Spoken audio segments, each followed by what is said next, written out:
Amigos, llegó la hora de su programa Salvación en Señales y Símbolos. Soy Dalia Dinsi y es un privilegio de verdad, sinceramente, poder compartir esta siguiente hora con todos ustedes en casa. Estoy muy bien acompañada por nuestro panel, como ya los conocen, son parte de la familia ya, ¿verdad que sí? Cicely, bienvenida. Muchas gracias. Y también nos acompaña mi esposo, Carlos Muñoz. Sí. Maranata. Pastor Carlos Muñoz. Maranata, amén. Y el pastor Delgado.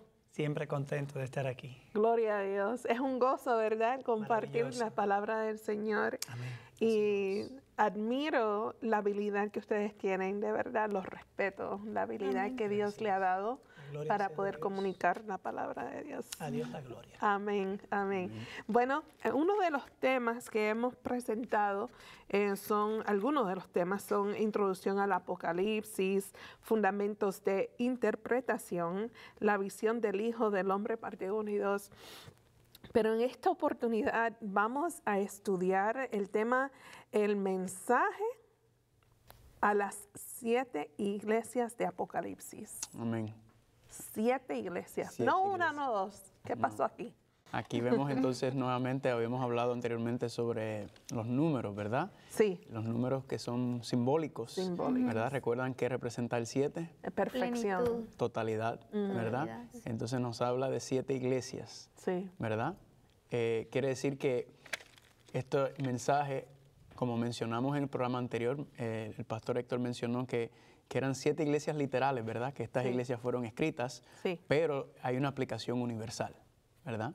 No se limitan esas 7 iglesias, sino al poner el número 7 y darle entonces conceptualizar el asunto de las iglesias, nos está diciendo un mensaje que es para toda la iglesia, ¿verdad que sí? De Así todos es. los tiempos. Amén. ¿Correctamente? Claro, ¿Verdad? estamos bien. Amén. Entonces vimos en el capítulo 1, terminamos el capítulo 1, que yo no sé ustedes, pero el capítulo 1 estuvo sabroso, ¿verdad? Amén. definitivamente. Era candela. Aprendimos Eso fue muchísimo. desde que arrancó y Cristo resaltando su soberanía, testigo fiel. Bueno, una cosa maravillosa, de verdad que me gocé, hasta me dio varias ideas para varios sermones. Ah, qué bien. Solamente sobre ese capítulo. Pero terminamos el capítulo hablando de que aparece Cristo, ¿verdad? En el santuario celestial. Juan lo ve, Juan cae como muerto. Sí. Fue después de que había resucitado, porque dice en el versículo 18, el que vivo y estuve muerto. ¿verdad? Así es. Interesante notar que Juan fue el único discípulo que estaba ahí en la cruz. Juan vio a Cristo amagullado, desfigurado, abatido, pero ahora en Apocalipsis lo ve triunfante, Triunfante. ¿verdad? Lo ve Amén. así, Transformado. en poder. La visión que nos imaginamos nos llenó de gozo al apóstol. Sí, Amén. amén. Y me encanta cuando dice sus ojos como llama de fuego, Uf. ¿verdad? El fuego tiene una característica, cuando usted está cerca del fuego, usted no deja de mirarlo, ¿verdad? Ver cómo se quema y ver eso. Es como si nos... Atrae. Exacto, como que los ojos de Nos Cristo, atrae a Él. ¿verdad? Al punto Sí. de que Juan hasta se desplomó, ¿verdad? Caí como muerto. Lindo. Pero el enfoque era que ahora Cristo tiene las 7 estrellas en su mano Sí. y está entre los 7 candeleros. A ver, ¿qué recuerdan que representan las 7 estrellas que está en su mano? Las iglesias. Las iglesias. Las 7 estrellas representan específicamente, versículo 20, el ministerio de las 7 Ángeles. estrellas que has visto. Los ángeles, Exactamente. Sí. ¿Verdad? Los 7 ángeles. Los 7 ángeles de las hicimos- 7 iglesias. Hicimos énfasis que la palabra ángel en griego, la palabra agelos, no solamente representa seres celestiales, Con alas. querubines, serafines, sino, ¿verdad? Eran Mensajeros. mensajeros. Exactamente. De hecho, los escritores, los lectores del Apocalipsis en el primer siglo no leían ángeles como uno. Había que ver el contexto para ver si este mensajero es un ser de otro mundo celestial o es un ser humano comisionado para dar un mensaje. Uno asume que a partir de lo que Daniel establece, de que los que enseñan a la multitud el conocimiento de Dios, la palabra, el mensaje de Dios, brillarán como estrellas a perpetua eternidad, dada la relación íntima que hay entre Daniel y Apocalipsis.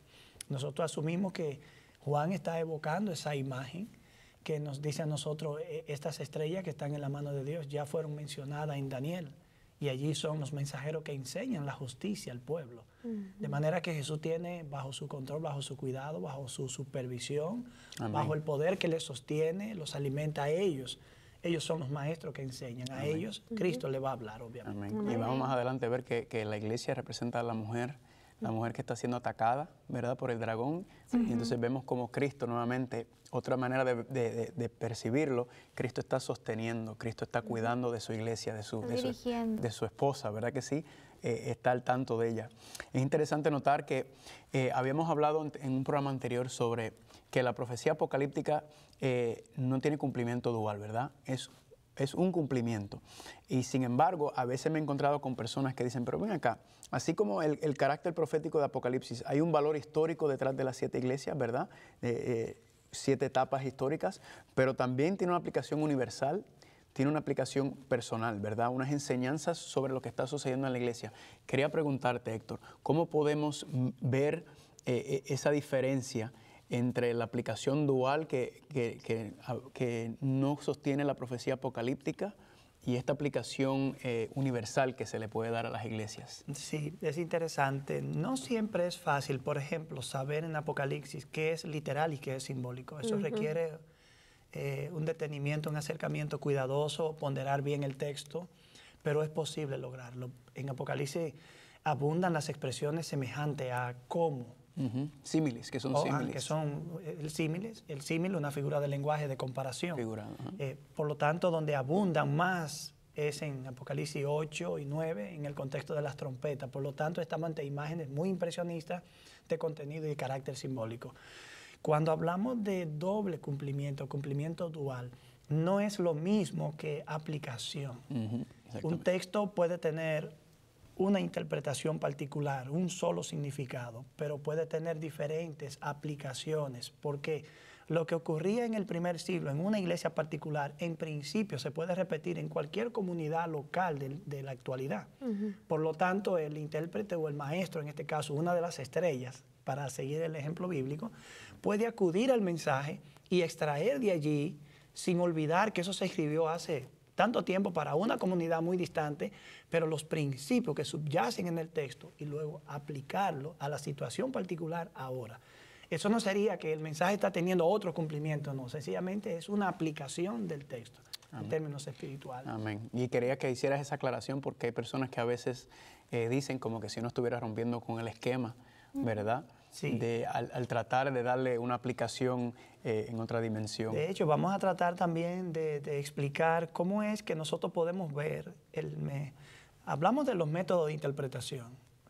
Nosotros tenemos algo en común como historicistas con los métodos preteristas y futuristas.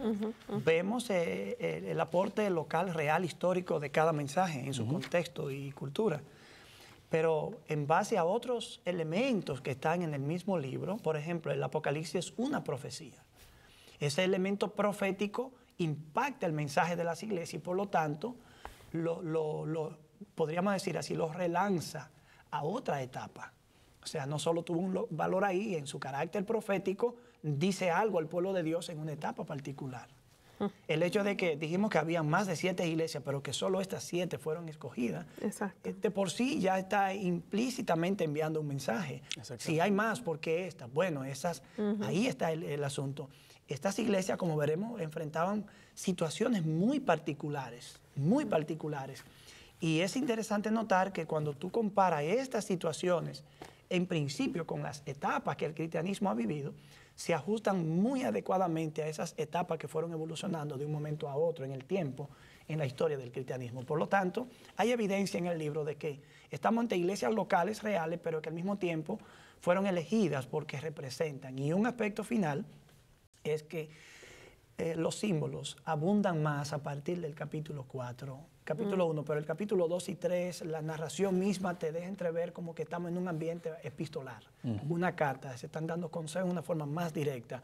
Sí hay personajes, situaciones que representan otras situaciones espirituales complejas, pero estamos en un contexto donde el texto amerita un tratamiento un tanto distinto. Y vimos que también como ese mismo formato de carta, ¿verdad? Se ve con Pablo, se ve en otros escritos, en otros libros y se va a ver también, ahora vamos a ver en las cartas a las iglesias.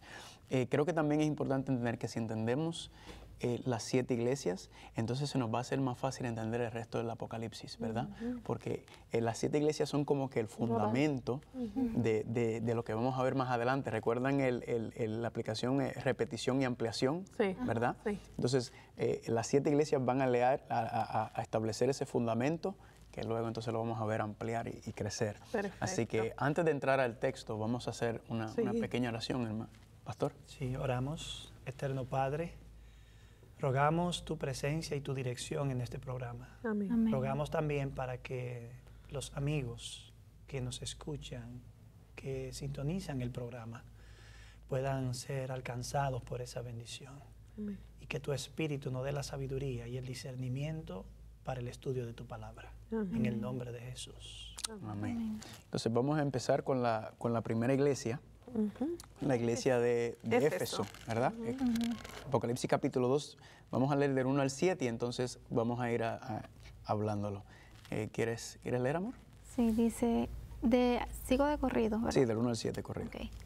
Escribe el ángel de la iglesia en Efeso, el que tiene las 7 estrellas en su diestra, el que anda en medio de los 7 candeleros de oro, dice esto: Yo conozco tus obras y tu arduo trabajo y paciencia, y que no puedes soportar a los malos, y has probado a los que dicen ser apóstoles y no lo son, y los que han sido hallados mentirosos. Y has sufrido y has tenido paciencia y has trabajado arduamente por amor de mi nombre y no has desmayado. Pero tengo contra ti que has dejado tu primer amor. Recuerda, por tanto, de dónde has caído y arrepiéntete. Y haz las primeras obras, pues si no, vendré pronto a ti y quitaré tu candelero de su lugar si no te hubieras arrepentido. Pero tienes esto, que aborreces las obras de los nicolaitas, las cuales yo también aborrezco. El que tiene oído, oiga lo que el Espíritu dice a las iglesias. Al que venciere le daré de comer el árbol de la vida, el cual está en medio del paraíso de Dios. Amén. Amén. Amén. Amén. Entonces, es interesante que en cada una de las iglesias vamos a ver ciertos patrones o ciertos, ¿verdad? Cómo está escrito. Todos van a empezar con un saludo, ¿verdad? Sí. Va a haber un saludo, va a haber una identificación y luego entonces se va a dar una condición. La condición entonces de la iglesia, la problemática de la iglesia, luego viene un consejo, luego viene una promesa y luego viene el cierre. Es algo que se nota consistentemente y algunas iglesias de hecho reciben una reprensión y otras no reciben reprensión, ¿verdad? Vamos a ver que hay algunas iglesias que no reciben reprensión dentro del mensaje. Así que vamos a empezar con la primera parte del versículo 1. Si no te dice, el que tiene las 7 estrellas en su diestra, el que anda en medio de los 7 candeleros de oro, dice esto. ¿Dónde habíamos visto eso?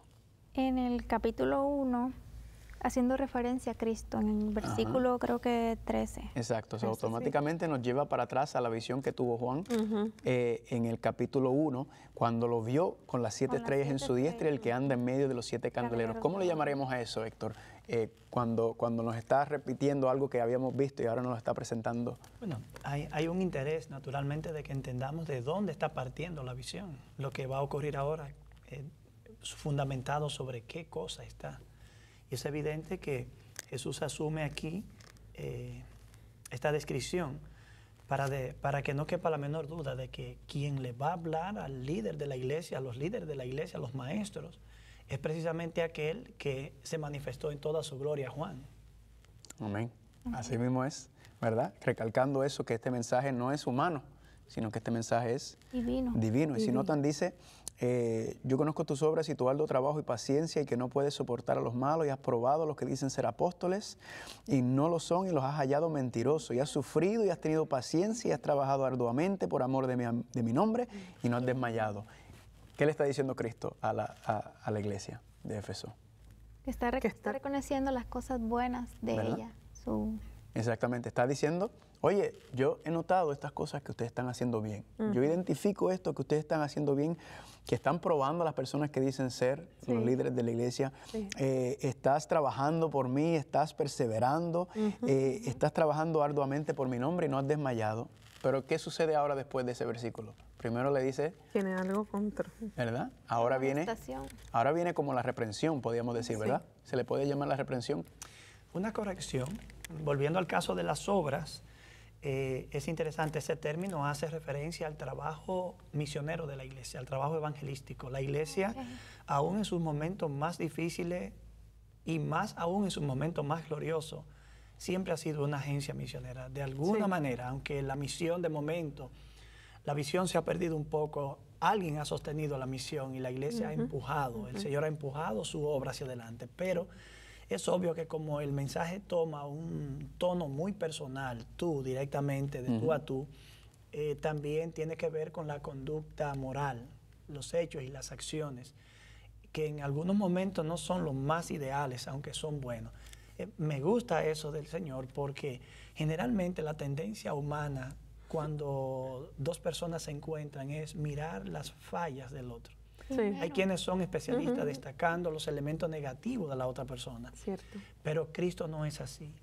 Cristo reconoce lo bueno. Y en la metodología de enseñanza-aprendizaje, la mejor fórmula es reconocer lo positivo y apretar un poquito con lo que no está bien. Una combinación de ambas cosas deja un mensaje muy positivo. Amén, amén. Un poquito de sal. Pero entonces ahora viene el pique, ¿verdad? Sí. Dice, pero tengo algo contra ti, que has dejado tu primer amor. Me gusta eso porque nuevamente nos enseña que la Biblia y el Apocalipsis es una carta de amor, ¿verdad? Es una carta de amor que Cristo, el esposo de la iglesia, le está presentando a la iglesia. Y es como, yo cuando lo leo siento como que quizás un poco la tristeza de Cristo, como dice, pero, ¿sabes? Has dejado el primer amor. Y eso se ve en las relaciones, ¿verdad que sí? Sí. A veces las personas dicen, yo me acuerdo cuando yo empecé en la iglesia, yo estaba ahí bien encendido, bien en fuego, y la gente dice, eso se te va a quitar, ese es el primer amor, ese es el comienzo. Y no me olvido que yo dije, espérate un momento, si el amor humano es como el amor, si el amor divino es como el amor humano, eso va a pasar, pero como el amor humano no es como el amor divino, a medida que yo me vaya acercando al Señor, se supone que mi amor crezca, ¿verdad? No disminuya. Y me acuerda también esa frase, has dejado tu primer amor, me recuerda a Mateo capítulo 24, si quieren verlo ahí. Mateo capítulo 24, hace una frase, Cristo dice algo muy interesante sobre el amor.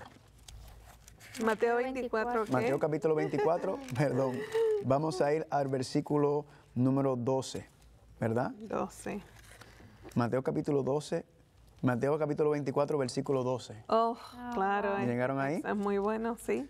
Y esto aplica también a las iglesias. Vamos a desde el 11. Dice, vamos a esperar que Héctor llegue. Amén. Sí. Dice, por muchos falsos profetas se levantarán y engañarán a muchos, y por haberse multiplicado, ¿qué? La maldad. El amor de muchos se enfriará. Mas el que persevere hasta el final, este será salvo. ¿Verdad? Entonces, estamos ya proféticamente advertidos de que el amor de muchos se irá enfriando. ¿Verdad que sí? Cuando pensamos en el amor, ¿cómo podemos definir el concepto del amor? Bíblicamente hablando. Concepto del amor, ¿cómo ustedes lo ven? Mientras leía Mateo, pasé a 1 Corintios 13, donde se habla del amor de Dios como un principio permanente. Hay cualidades en ese amor que son maravillosas. Por ejemplo, es sufrido. Tiene la capacidad de sufrir. De hecho, Pablo nos recomienda a nosotros a sufrir los agravios que en ocasiones se nos hacen. Esa es una manifestación del amor de Dios. Es sufrido, es benigno. No hay maldad en el amor. Cuando también sostiene luego que no tiene envidia, no vive jactándose, no puede envanecerse. Nunca hace nada indebido, tampoco es egoísta, no busca lo suyo. Si Cristo observa que la iglesia, esta iglesia en Éfeso de manera local, pero al mismo tiempo de manera profética, dejó morir el primer amor, le está haciendo una advertencia rápida y puntual. Algo ha ocurrido que puede desencadenar todo lo demás. Así que más adelante iremos mirando también. Lo que tenemos que hacer una pausa, ¿verdad? Sí, vamos a una pausa, amigos, porque deseamos que Me di cuenta porque me miraron así. Y yo dije, oh, la pausa. Sí, la pausa.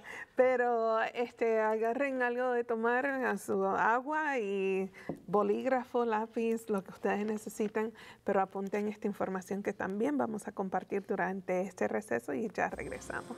Si tiene preguntas, dudas, comentarios, escríbanos a ses@3abnlatino.tv o 3ABN Latino, PO Box 220, West Frankfort, Illinois, 62896. Y recuerde, invite a sus amigos a ver el programa Salvación en Señales y Símbolos.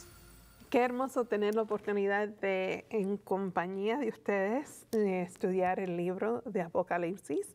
La oportunidad la tienen ustedes de expresar sus inquietudes, sus preguntas, dudas o comentarios simplemente que deseen compartir con nosotros. Así que siéntanse libres, nosotros vamos a estar listos a recibirlos y los pastores van a contestar las preguntas.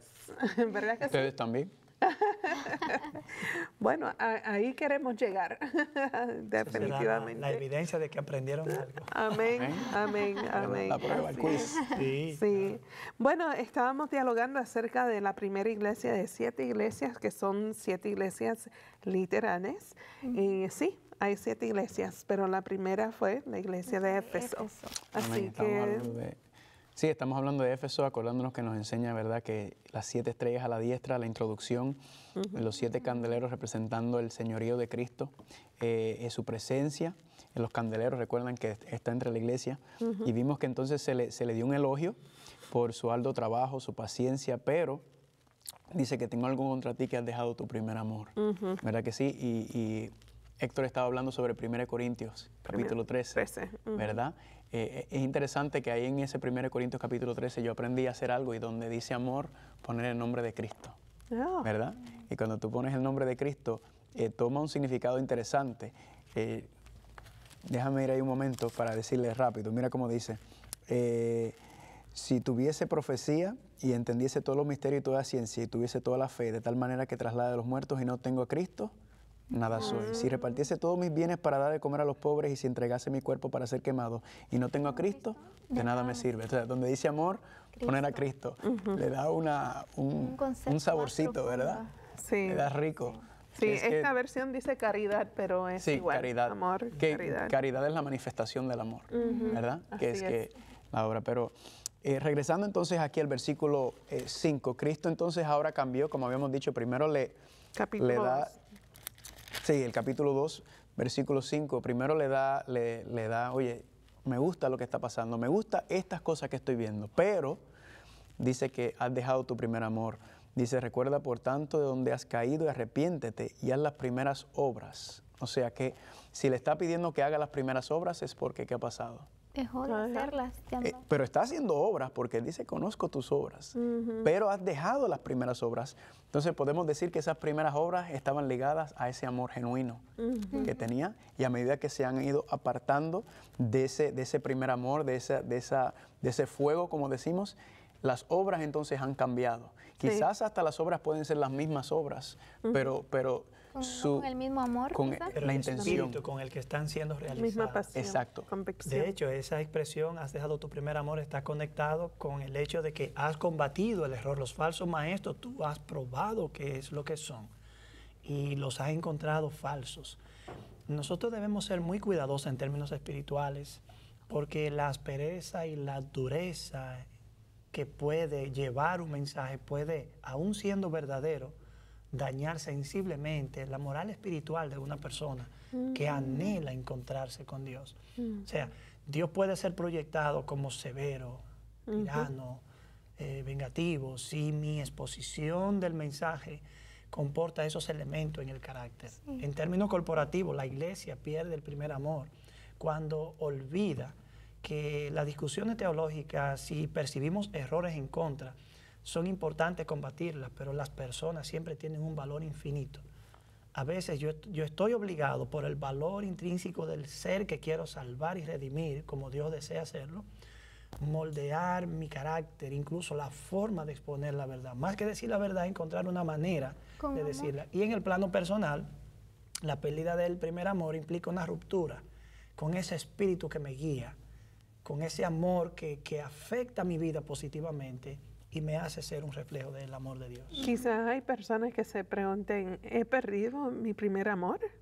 ¿Es algo que se dan cuenta o no se dan cuenta? Bueno, si el cristiano desarrolla la buena costumbre de autoevaluarse, que es un principio bíblico. Examinaos a vosotros mismos para ver si estamos en la fe. Pablo pregunta, ¿ustedes solamente se dan cuenta que no están en la fe si están pasando por una situación? O sea, nosotros si acostumbramos a autoevaluarnos y prestar oído a alguien que pueda darnos un consejo, decirnos una corrección, una observación, yo creo que uno sí puede descubrir un alejamiento que nos movería a reconectarnos con Dios. Sí. Y creo que también es importante notar que las emociones en este asunto, ¿verdad? Que hay veces que por situaciones que están a nuestro alrededor, a veces podemos pensar, ¿verdad? Como que no estamos, ¿será que Dios la gente a veces se pregunta, ¿será que Dios se alejó de mí? ¿Será que...? Y me gusta decir, el simple hecho de que tú te lo estás preguntando es que Dios está contigo todavía. Sí. Pero ahí entra el Salmo 139, versículos 23 y 24, que dice, examíname, ¿verdad? Pruébame y ve si estoy en el camino, si estoy en un sendero equivocado y guíame en el camino. Incluso el pedido viene aún no sabiendo que se está en el camino, como una manera de adelantarse a una posibilidad que puede ocurrir. Amén. Y también él mencionaba acerca de que la forma en que es presentado el mensaje, ¿verdad? Entonces, es lo mismo que pasa con Apocalipsis, que Apocalipsis se presenta de una manera tan terrible que la gente como que se va, hace su pared. Y eso es muy importante. Amén, amén. Yo quisiera en esta oportunidad mencionar lo que se me vino a la mente es que acerca del primer amor, ¿cuáles son, vamos a decir, no es para que uno se sienta ahí y diga, mira, él dejó el primer amor, ese dejó el primer amor? ¿Cuáles son las indicaciones, cuáles son las cosas que abandonamos de hacer como si fuera de nuestro primer amor? ¿Cuáles son las cosas? ¿Dar estudios bíblicos, ir a obra misionera? ¿Cuáles son las Yo creo que de mi parte, uno se da cuenta cuando uno no está bien con el Señor, ¿verdad? Hay veces quizás tú dices, oye, yo antes me levantaba para la iglesia con ese gozo de ir y ahora me cuesta. Antes yo llegaba a la casa y tenía deseos de estudiar o de orar y ya como que me cuesta. O antes yo participaba en la obra misionera y ahora como que... Ay, ¿verdad? O me quiero ir temprano de la iglesia. La Biblia nos da muchas maneras de medir nuestra vida espiritual.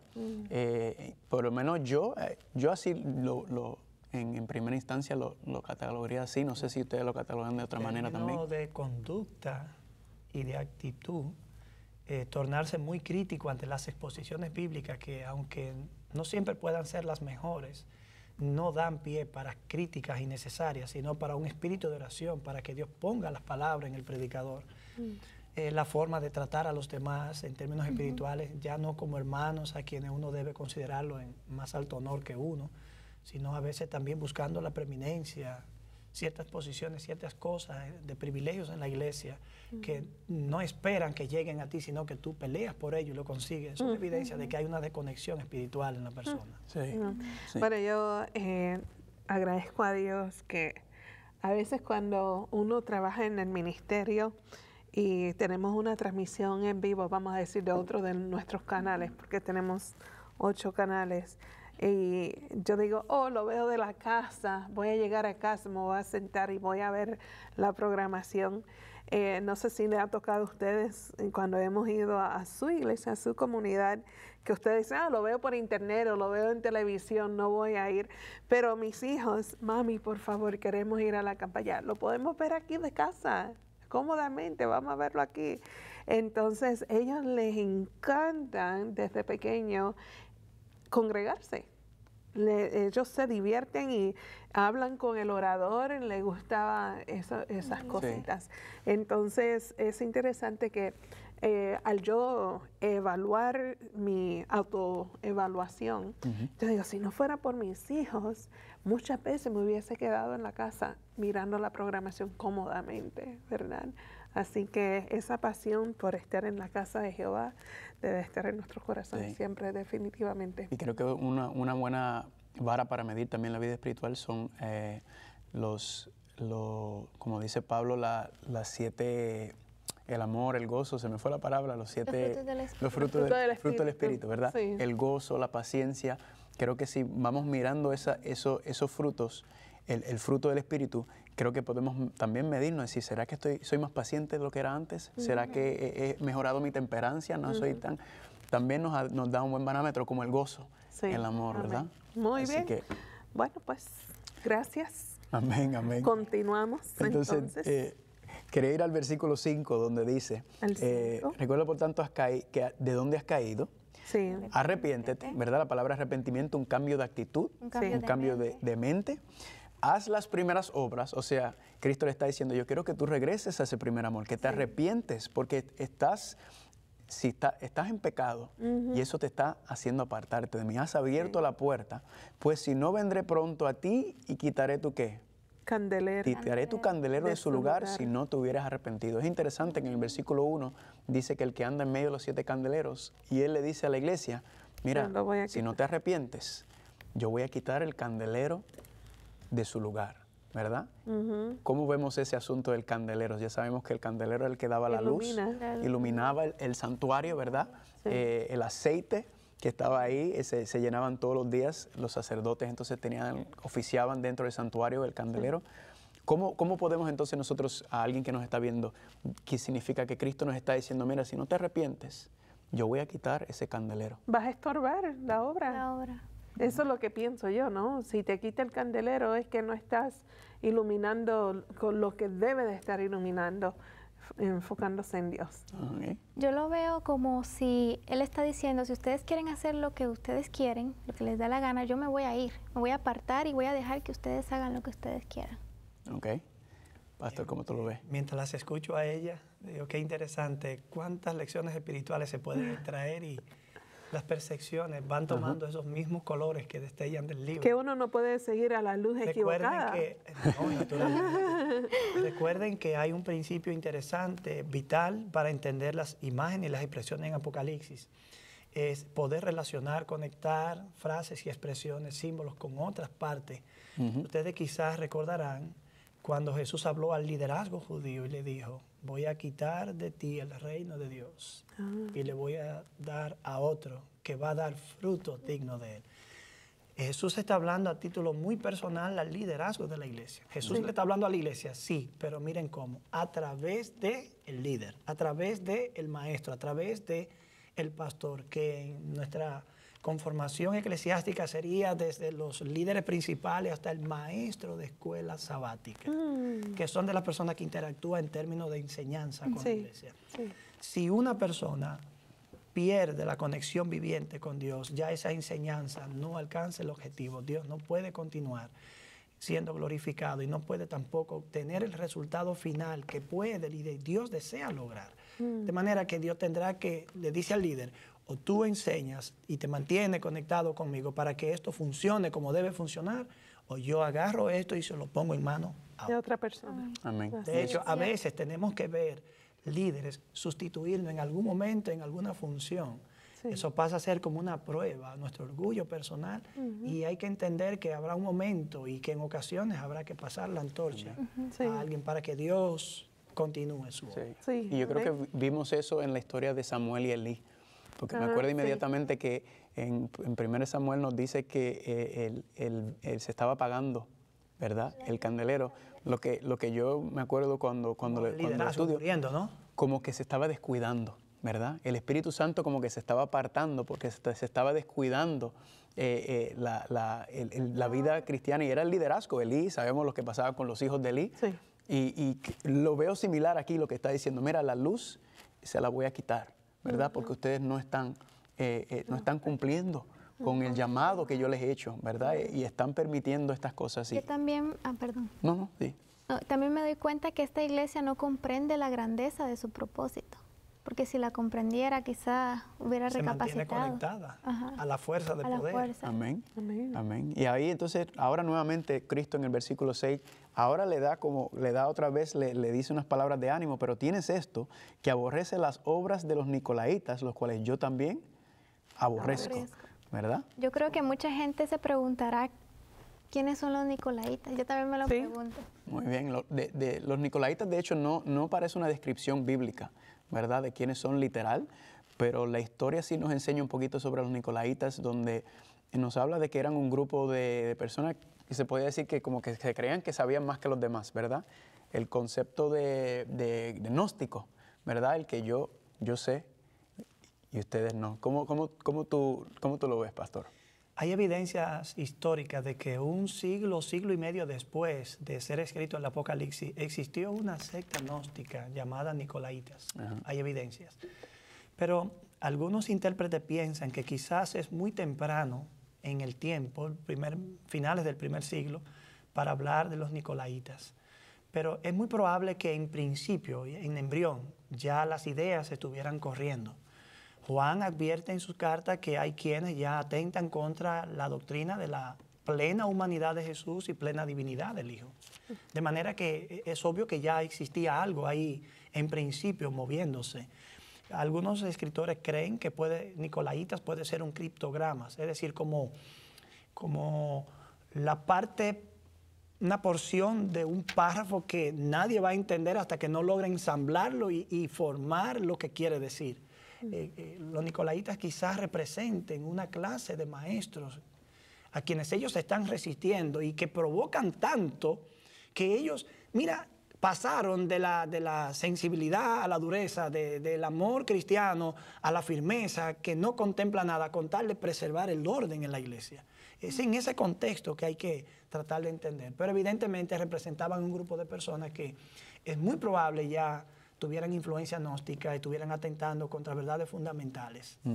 Y creo que vamos a ver cuando hablemos de Esmirna también vuelve a mencionar, en Pérgamo, vuelve a mencionar. Porque la influencia de este movimiento continuó por largo tiempo y de hecho se constituyó en uno de los desafíos más peligrosos para el cristianismo.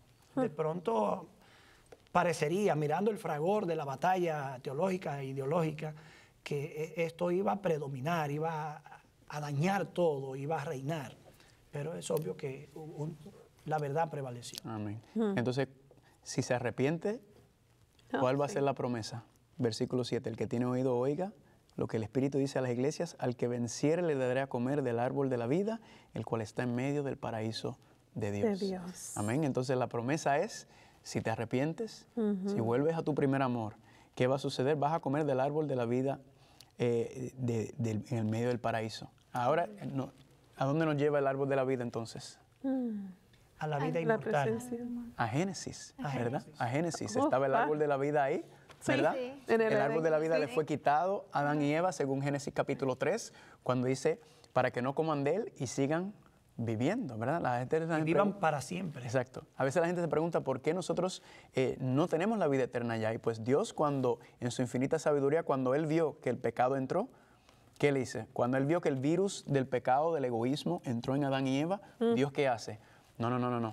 Yo tengo que quitar el árbol de la vida, resolver el problema del pecado, ¿verdad? Que ha entrado, y después en Apocalipsis capítulo 22, aparece nuevamente el árbol de la vida.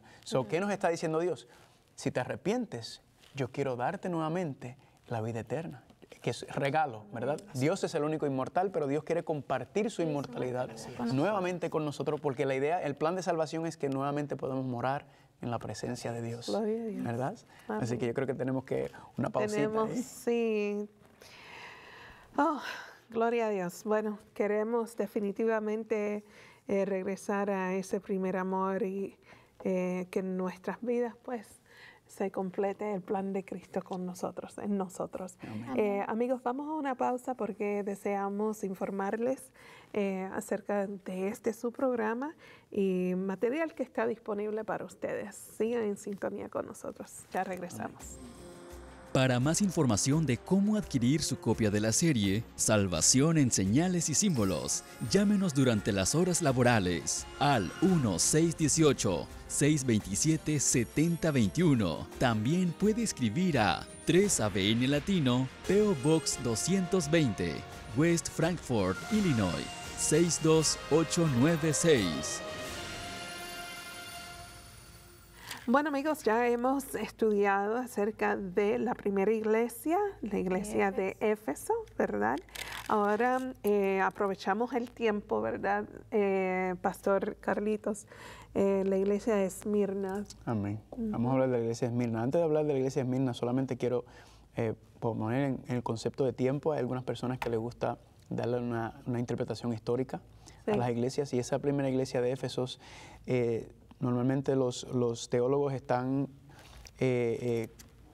dicen que esa iglesia va desde el año 31 hasta el año 100 aproximadamente. 31 el año que ascendió Cristo, hasta el año 100 la era apostólica, por si a alguien le gusta darle ese toque, aunque nosotros le estamos dando un enfoque, ¿verdad? Un enfoque sí, más universal, ¿verdad? Más sí, de destacar tres aspectos: el valor histórico, el valor representativo, profético, y el valor de los principios espirituales que podemos extraer. Es un cuadro mucho más completo. Amén. Yo lo que aprecio mucho es la realidad que Dios mismo nos muestra en el área donde necesitamos mejorar.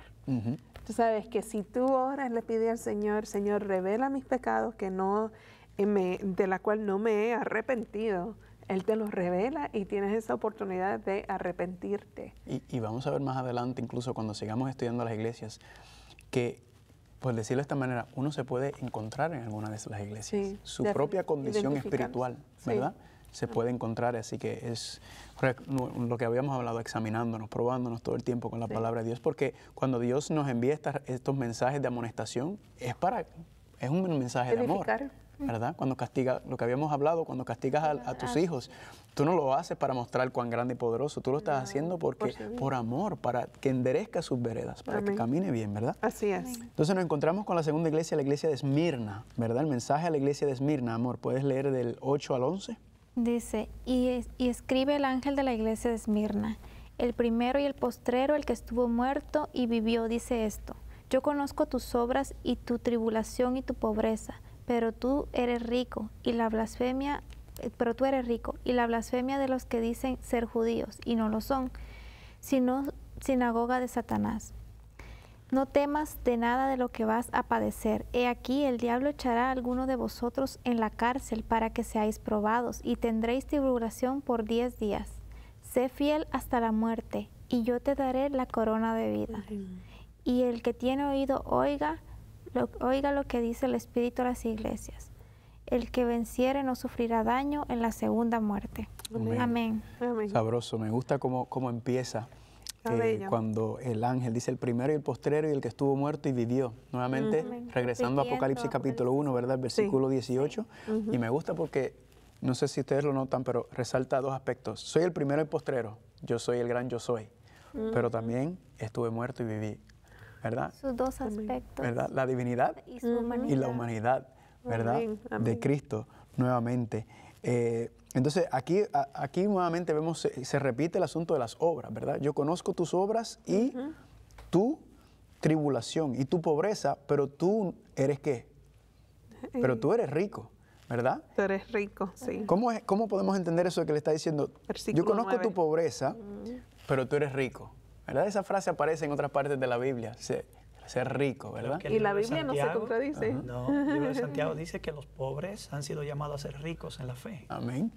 Exactamente. A mí me llama la atención cómo Jesús se introduce en cada iglesia. Uno de los patrones que se repite en cada mensaje es que Jesús comienza el mensaje, pero solo después que se ha atribuido ciertas cualidades o títulos o realidades que Él realiza.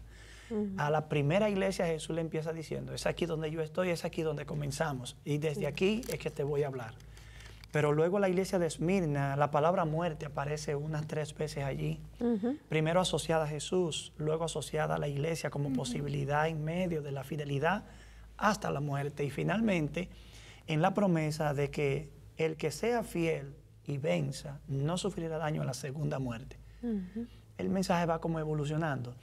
Es evidente que esta iglesia es la iglesia que corresponde no solo a una localidad que padecía situaciones como esa, sino que luego en la historia de la iglesia, después que la iglesia primitiva bordea ya los finales del primer siglo, está enfrentando unas situaciones de persecución en el Imperio Romano, donde muchos cristianos están perdiendo su vida. Según los historiadores, en los primeros 3 siglos, unos 3 millones de cristianos promedio perdieron su vida. Estamos hablando de que fue un periodo muy crítico. Ser cristiano en ese entonces no era tan fácil como muchos de nosotros se puede imaginar. Jesús dice, yo estuve muerto y volví a vivir. Desde esa perspectiva, Él puede dar el consejo de ánimo para alguien que corre riesgo de perder la vida, pero que en caso de perderla le dice, sé fiel hasta allá, pero yo que volví a vivir, es como el Evangelio de Juan, porque yo vivo, vosotros también vivís. Amén, amén. Y vemos que nuevamente cuando se introduce él a la iglesia, la introducción no está simplemente en un vacío, sino le está diciendo, yo estuve muerto y viví, hablando de su gran sacrificio por nosotros, y después al final le dice, sé fiel y yo te daré la corona. ¿Verdad? Sé fiel hasta la muerte y te daré la corona de la vida. Lo que le está diciendo es que como yo morí y viví, tú también, aunque mueras, vivirás. ¿Verdad? Esa es la esperanza dentro de este contexto. De hecho, históricamente se dice, la iglesia de Esmirna se llama, le ponen el título la iglesia de la persecución, ¿verdad? Aproximadamente dicen algunos historiadores que entre el año 100 y 313, y es cuando se levanta la persecución. Ahora, en contra, ¿verdad? Primero fueron los judíos los que estaban trayendo muchos problemas necesariamente dentro de las doctrinas de la iglesia, pero luego la persecución romana se levanta. Y es interesante que aquí me gusta que dice la blasfemia de los que dicen ser judíos y no lo son, sino sinagoga de Satanás. Esa expresión evoca el tercer mandamiento, no tomarás el nombre de Jehová tu Dios en vano. Profesar ser un hijo de Dios, un siervo de Dios, un instrumento de Dios, cuando realmente no lo es una forma de blasfemar el nombre de Dios. Estos profesan ser judíos, pero ya en este entonces se requiere no solo que sean judíos, sino verdaderos judíos, que desde la perspectiva de Pablo en Romanos y en Gálatas, un verdadero judío o israelita es el que es de la fe, el que está conectado a la realidad que la iglesia está viviendo y a la luz que Dios en el contexto del Evangelio está dando. Estos eran una sinagoga de Satanás, no era una congregación de verdaderos judíos, por oponerse a la fe y a la iglesia y al mensaje. Eran una sinagoga que hacía oposición y por lo tanto se encaminaron en las filas de Satanás, de la oposición a la iglesia. Amén. Quiero hablando de ese punto, porque ahí queríamos llegar también, ¿verdad? ¿Cómo es ese asunto de un judío, ¿verdad? La sinagoga de Satanás. Hay muchos versículos, mencionaste Romanos capítulo 2, versículos 28 y 29, donde dice, no es judío el que lo es circuncidado en el exterior, sino la circuncisión es la del corazón. Quiero compartir Gálatas capítulo 3, que yo digo que Gálatas capítulo 3 es el jonrón de los versículos. Si quieren, acompáñenme en Gálatas capítulo 3 sobre el concepto de los judíos y la sinagoga. Aquí regresamos a lo que habíamos hablado en los métodos de interpretación, cuando habíamos hablado de que en la profecía clásica se daba el principio de que se aplicaba algo de manera local, literal, pero luego se aplica de manera apocalíptica, final, ¿verdad? Cuando habla de judíos, miren lo que dice en Gálatas capítulo 3, versículo 20, vamos a leer del 26 al 29. ¿Están ahí? Lea, amor. El 26.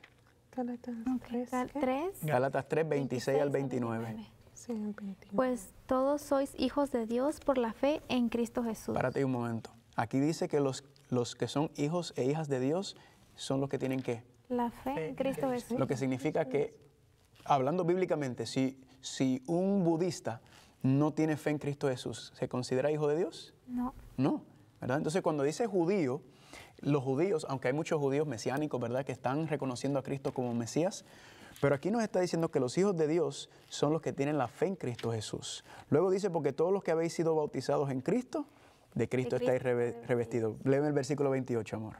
Ya no hay judío ni griego, no hay esclavo ni libre, no hay varón ni mujer, porque todos vosotros sois uno en Cristo Jesús. ¿Será entonces que Dios tiene un plan de salvación para los judíos y un plan de salvación para los cristianos? No. Evidentemente, ¿verdad? no. Las distinciones étnicas, raciales, ya no existen desde la perspectiva del Evangelio. Amén. Entonces, lo que nos está diciendo, porque muchas personas, me he encontrado con muchas personas que dicen a veces, los judíos son salvos, ellos son el pueblo de Dios. Digo, bueno, yo digo, si tenemos que mirarlo, y el que está escribiendo esto es judío, ¿verdad? Es Pablo. Nos está diciendo que no hay dos grupos, no hay separación, sino que ahora estamos todos unidos Solo en la en fe Cristo. en Cristo. Y el versículo 29, a mí me encanta. Mira lo que dice el versículo 29, amor. Y vosotros sois de Cristo, ciertamente linaje de Abraham sois, y herederos según la promesa. Wow. Ciertamente sois de Cristo. O sea, si tenemos la fe en Cristo, si somos hijos de Dios, entonces ciertamente somos del linaje de Abraham. Esa frase, linaje de Abraham, Me acuerdo cuando los judíos estaban debatiendo con Cristo y él dijo, nosotros somos el linaje de Abraham, nosotros somos la simiente de Abraham. Y Cristo le dijo, no, ustedes no me han aceptado a mí, ustedes están siguiendo al enemigo, ustedes están siguiendo al diablo, ¿verdad? Le está diciendo porque Abraham se gozó en ver mi día, creo que Juan capítulo 8 le dice, se gozó en ver mi día. Y lo que estamos viendo aquí, que los verdaderos hijos de Dios, los verdaderas simientes de Abraham, la promesa que Dios le había dado a Abraham, los verdaderos herederos según la promesa, son aquellos que han aceptado a Cristo Jesús, aquellos que le han entregado su vida al Señor independientemente si tienes circuncisión o no, independientemente de si eres judío, si eres africano, si eres dominicano, mexicano, no importa qué nacionalidad, todos somos injertados, dice Pablo, ¿verdad?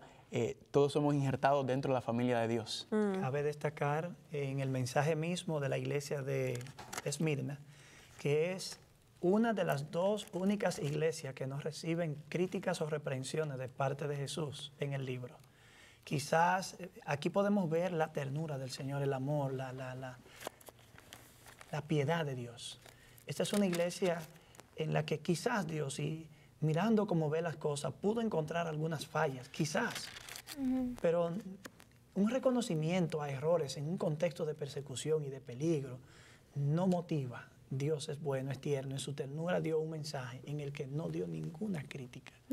Se concentró a observar los peligros potenciales, algunos por 10 días. Si tomamos quizás no haya necesidad de aplicar el principio día por año en estos 10 días.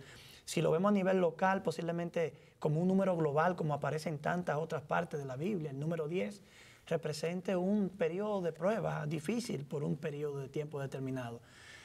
Y en términos proféticos, como en el periodo, quizás se refiere a un periodo de persecución mucho mayor. Exacto. Lo importante es que Dios, es evidente, ha estado ahí, está ahí, y quiere que la iglesia lo sepa y que no tiene más nada que dar. Ánimo para que enfrenten la dificultad. Amén. Una pregunta, por ejemplo, aquí dice que los que dicen ser judíos y no lo son, ¿se estará refiriendo a las personas que estaban dentro de la iglesia que eran radicales?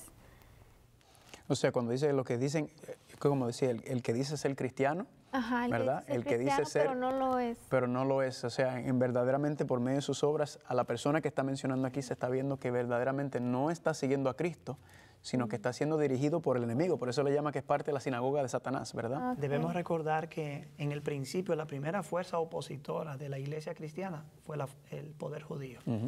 Pero la institución judía, la institución religiosa judía, empujando a través del liderazgo, fue la primera fuerza. Sí. El imperio romano aparece en ese contexto como un imperio pacífico, que incluso es utilizado como un medio para gestionar los movimientos y la tensión que los judíos mismos generaron. A esta altura es evidente que los judíos todavía representan un problema para la iglesia.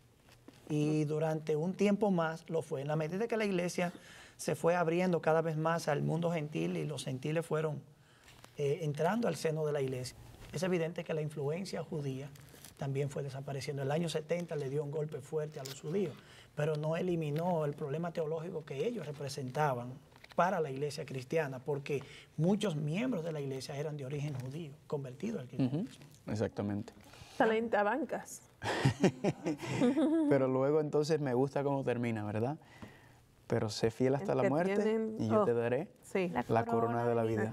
El que tiene oído oiga lo que el Espíritu dice a las iglesias y el que venciere no sufrirá daño en la segunda muerte. Así que la corona de la vida se le da al que no sufre daño en la segunda muerte. O sea, no sufrir daño en la segunda muerte es tener la corona de la vida. Segunda muerte, ¿la primera muerte cuál es? La primera muerte está siendo la muerte física. La muerte física, ¿verdad? La segunda muerte es la que Jesús, en el versículo 1, se puede crear una relación temática. Yo estuve muerto y viví. Yo no morí físicamente, pero en términos espirituales Jesús murió a la segunda muerte. Es por eso que esa muerte ya vencida no tiene potestad sobre el que dé su vida por Cristo en términos físicos y luego podrá volver a la resurrección. Amén. Y ahí está la promesa de aquellos que murieron en Cristo van a ser resucitados cuando Él venga. Y cuando lees Apocalipsis capítulo 22 dice que en el cielo nuevo y la tierra nueva, ahí va a estar el árbol de la vida, ¿verdad? No veremos la segunda muerte porque estaremos comiendo del árbol de la árbol vida, de la vida. ¿verdad? Antes de énfasis concluir, allí. me gustaría destacar que lo que Cristo está dando como un mensaje directo al maestro, al dirigente de la iglesia, es el mensaje que el Espíritu Santo da a la iglesia. Pasa del maestro a través de los dones que el Espíritu imparte al liderazgo de la iglesia, a la iglesia. Por eso, lo que Cristo habla al líder termina siendo lo que el Espíritu Santo dice a las iglesias. A las iglesias. Es un dato interesante. Amén. Amén. Amén. Es como una cadena entonces. Claro, es el proceso de la enseñanza. Los líderes de la iglesia operan en la iglesia a través de los dones que el mismo Espíritu da cuando Él quiere, como Él quiere y a quien Él quiere. Amén. Amén. Bueno, amigos, ya hemos llegado al final de esta hora. Desafortunadamente el tiempo corre. El pastor, correo electrónico rapidito. Bueno, hablando del correo, no lo hemos dado hasta ahora, pero es adelgado.hector@gmail.com. Ok, adelgado.hector. @gmail.com. Muy bien. Y por aquí, Facebook, YouTube, Descubriendo el Apocalipsis. Descubriendo el el Apocalipsis. Facebook más, nos pueden enviar mensajes, darle like a la página y ahí podemos compartir información y dialogar. Muy bien. Así que, Pastor Héctor, ya hemos hablado de 2 iglesias. Hasta ahora. Sí, las 2 eran Éfeso y Esmirna. y Esmirna. Muy bien. Entonces, el próximo programa no vamos a decir cuántas iglesias vamos a cubrir porque dependiendo del tiempo, ¿verdad? Y la información, porque queremos ir pausadamente, no queremos apresurarnos por todos los textos bíblicos, pero gloria a Dios por lo que hemos logrado hasta ahora. Todo lo que hemos aprendido, ¿verdad? Sí, amén, así es. Así que, amigos, no duden en tomar sus Biblias cada vez que vean su programa para que puedan estudiar junto con nosotros. Envíen sus dudas, comentarios también. Nos vemos en la próxima edición.